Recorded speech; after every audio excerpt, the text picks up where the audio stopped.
As it just said on your screen, this presentation covers three types of cycling conditions. Cycling on a major minor street, in this case Runnymede, with a bike lane. Cycling on a minor residential street with no bike lane. Cycling on a fairly major street, Kiel, with no bike lane. And cycling on a very major street, the Queensway, with a bike lane. We're now on a bike lane street going under the CNR tracks up to just a minute, and we're at the corner to a minor residential street. We have a little light industrial activity on the corner, mostly garages, and then a very small, minor, and very charming street. Unlike a lot of the streets that certain politicians want cyclists to use, this one actually goes someplace. It goes to the large retail complex known as the stockyards, because they used to kill animals there, and now mostly they just sell dead animals there, and other useful things as well. I guess they call that progress. Anyway, we're coming in over a complex of very old railroad tracks, just bump, and past one of the last slaughterhouses in the area, Maple Leaf Meats.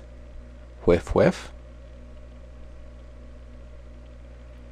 The railroad tracks are on the other side of the street, and here we come to Canadian Tire. Skipping right past my actual shopping at Canadian Tire, I'm now leaving the stockyards for Kiel. This will take me to the next stage of my errand. Kiel is a major north-south street.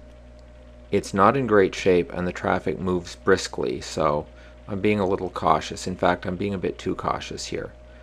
You'll see there's no oncoming traffic, but I'm not turning, and I'm waiting for this traffic to clear first. And waiting is not going to do me all that much good. You see a car coming up. The red car could very easily right hook me. That's because I didn't actually take the lane for the right turn. Otherwise they couldn't have gotten past me. And here I go making my turn down the street. I'm doing my best to stay in the right tire track of the right lane, and it's pretty much working. I'm getting past with a generous margin of error. It's my observation that in Toronto, or more specifically in Toronto's West End, if the drivers have to do a shoulder check in order to pass you, they will, and they'll give you plenty of space. If you give them an opportunity to sneak by you, giving you very little room without doing a shoulder check, they'll probably take it. Here I am in the queue behind the light at Dundas. I stay in control of the lane here. It's not worth giving up control of a lane, in my opinion, when cars are simply platooning from light to light. If I went past the cars, I just get passed again on the next run. And here we go up to the light. Again, note the lousy condition of the pavement. I check here very briefly to make sure that nobody's trying to make a run around the cars waiting for the left turn. They could come up and hit me. I don't want that to happen. And here we go down the road.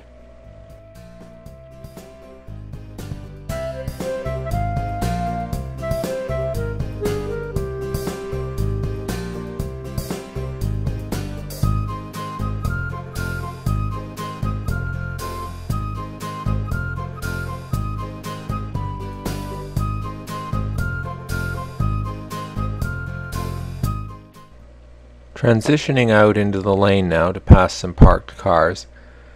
You can see I'm on the inside of the striped white line, but just inside it, as far away from the doors as I can get. Now switching back to the main lane.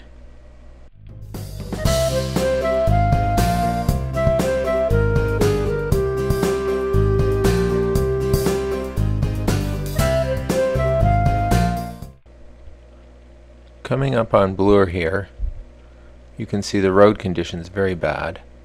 I'm staying pretty much in, again, the right tire track, leaving plenty of room on my right, except when I need to dodge something, and generally keeping straight ahead in the lane.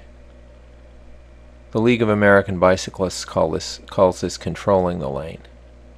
Signaling out, turning across, taking the whole lane, in this case because of the construction, virtually taking the whole road.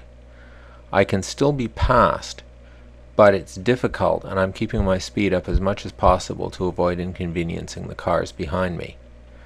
Now, as soon as I can, I move in past the cones, give up the lane, and any cars behind me can go past. And here we are going into the park. I'm taking a shortcut through High Park here, basically because the street I want to turn on is most easy to turn on from High Park Road.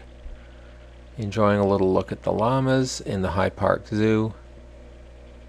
And here we are on a very busy street, very busy, fast street indeed, called the Queensway.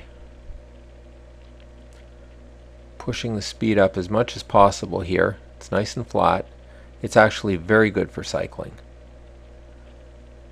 The advantages of this bike lane, anyway, I know bike lanes are controversial in some quarters. This one is very useful.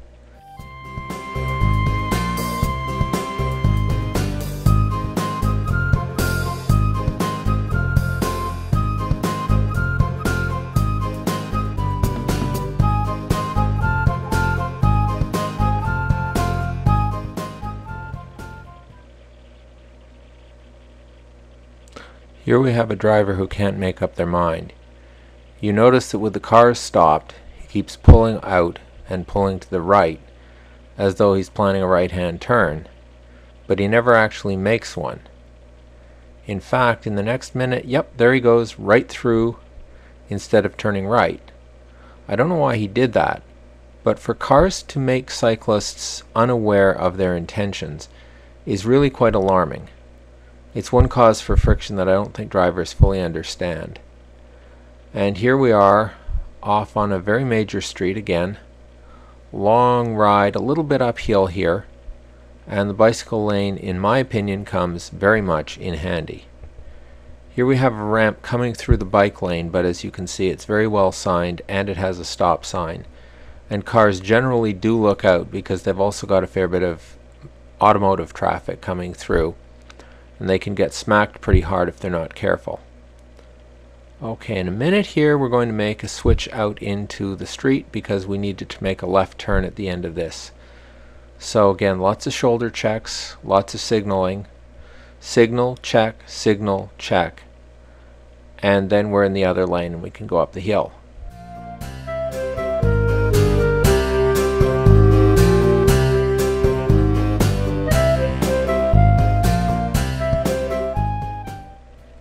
And here we are coming through the left turn lane, making the left turn just like a car, signaling, waiting for the through traffic to get through, and here we go.